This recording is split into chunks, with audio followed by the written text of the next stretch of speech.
For the first time, I visited America in over 4.5 years. I have not set foot in on American soil. And finally, I broke down. I said, I really want to see my mom. I haven't seen her in quite some time. And I went for 4 days up to the Oregon, Washington area, which is where she lives. A few impressions. Number one, the prices have escalated.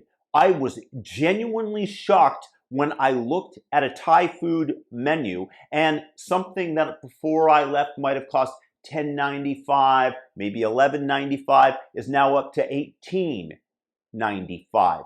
And it happened in 2 different locations. So it's not a one-off.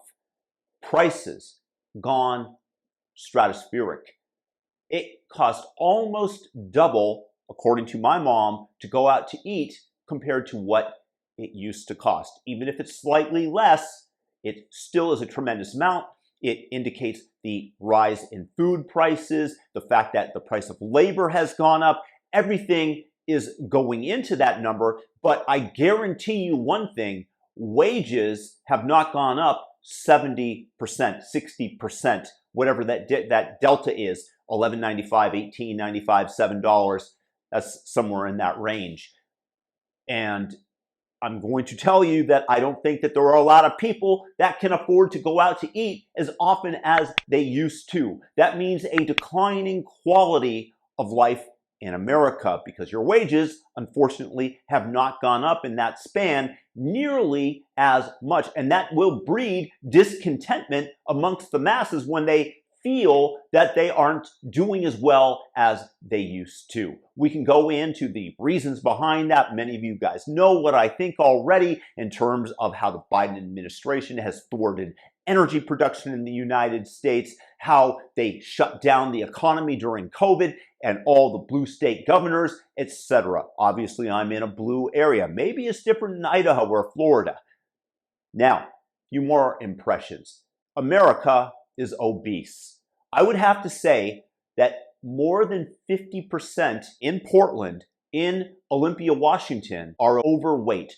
More than 50% of them. And the majority of those people are obese. I don't think that it's over 50% of the population that is extremely fat to the point of being unhealthy. But boy, there are a lot of people, much more than I ever remember before I left. I did note that the obesity epidemic in the States was on the rise before I left. Maybe it's that I lived in Los Angeles and then Las Vegas. So in Los Angeles, it's more fitness oriented. Maybe that percentage was less there compared to the rest of the nation, but it really jumped out at me at how unhealthy our nation has become and the long-term implications that this will have upon our healthcare system. Because it's much harder to walk around with an extra 40 pounds on you and for your heart, for your health.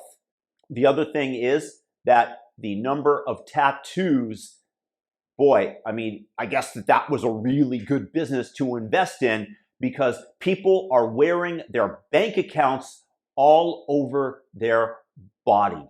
The amount of money that is being spent on getting tatted up, and if you guys have a tattoo, that's totally cool.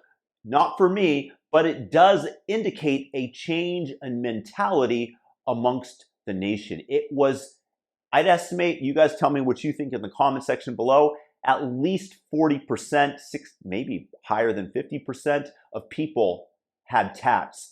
And when you have multiple tattoos everywhere, I generally look upon that with suspicion regarding your mental well-being. It costs a lot of money. It hurts a lot.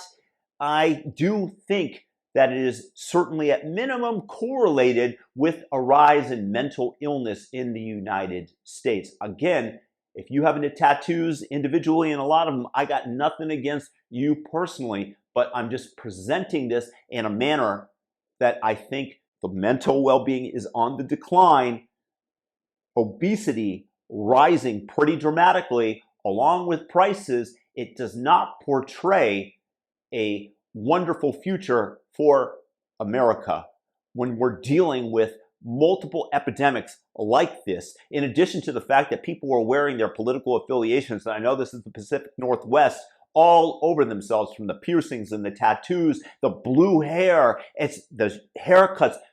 If I can tell you, based on somebody's hairstyle with 90% accuracy, what they think politically, again, I wish I could not predict that. Why are we becoming so tribal that it is immediately obvious to me, just based on your outward appearance, which cult you are in?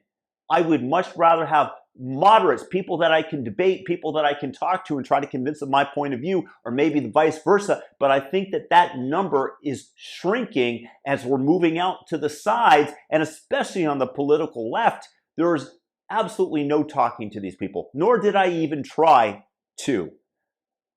The sad realities and the impressions that I have of being in America for the 4 days, we've got some work to do, people, because I love America, at least what it used to be, and I love the ethos that America was founded of. So let's make America great in all the wonderful senses that it was and that it can be, and let's prosper as a nation and be able to speak to each other, which I fear has really diminished in terms of the number of opportunities that we have to do so successfully with each other. Peace.